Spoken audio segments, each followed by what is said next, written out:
Dando então continuidade ao livro de Atos dos Apóstolos, vamos então falar do capítulo 6, que em resumo vai falar da instituição dos diáconos.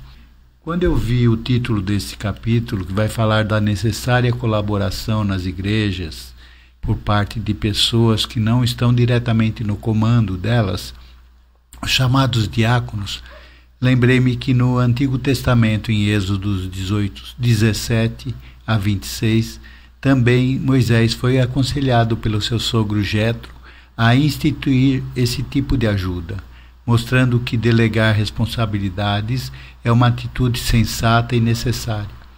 Jetro percebeu que Moisés estava cansado e que a situação estava se tornando insustentável, o que poderia levar ao esgotamento dele e à insatisfação do povo que ele conduzia. Aconselhou-lhe que escolhesse líderes de grupos de 1.000, 100, 50 e 10 pessoas que resolveriam as questões mais simples e levariam a Moisés apenas os casos mais graves. No verso 1 desse capítulo podemos saber o que estava acontecendo.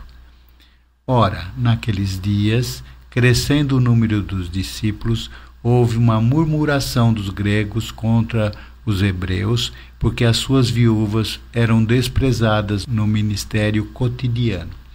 Os versos 2 a 7 vão relatar o que se seguiu.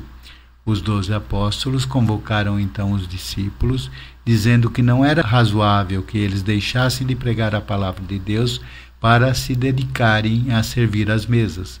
Sugeriram então escolher 7 homens de boa reputação, cheios do Espírito Santo e de sabedoria, para que fizessem essas coisas.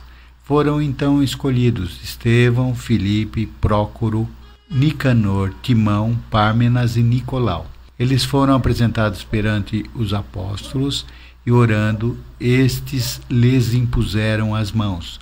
O verso 7 vai dizer que crescia a pregação da palavra de Deus e em Jerusalém se multiplicava muito o número dos discípulos e grande parte dos sacerdotes obedecia também à fé.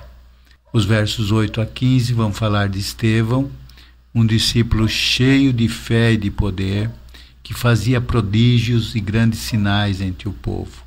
Porém, o jovem foi vítima da inveja de alguns judeus que pertenciam à sinagoga dos libertinos, dos sirineus e dos alexandrinos, e dos que eram da Cilícia e Ásia, que debatiam com Estevão, mas não podiam resistir à sabedoria do jovem, pois este era guiado pelo Espírito Santo.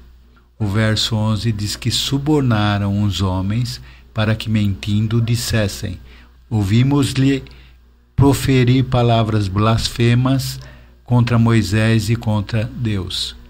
E passaram a excitar o povo, os anciãos e os escribas contra Estevão, e estes investiram contra ele, o arrebataram e o levaram ao conselho. Apresentaram falsas testemunhas que diziam: este homem não cessa de proferir palavras blasfemas contra este santo lugar e a lei, porque nós lhe ouvimos dizer que esse Jesus Nazareno há de destruir este lugar e mudar os costumes que Moisés nos deu. O verso 15, o último verso deste capítulo 6, vai dizer que então todos os que estavam sentados no conselho, fixando os olhos nele, em Estevão, viram seu rosto como o rosto de um anjo. Eu fico aqui pensando quantas coisas ruins podem acontecer quando a inveja invade o coração das pessoas e sobre o quanto essas lideranças religiosas da época estavam longe de Deus, uma vez que se deixavam envolver facilmente por pessoas de péssima índole. O capítulo 6 termina aqui.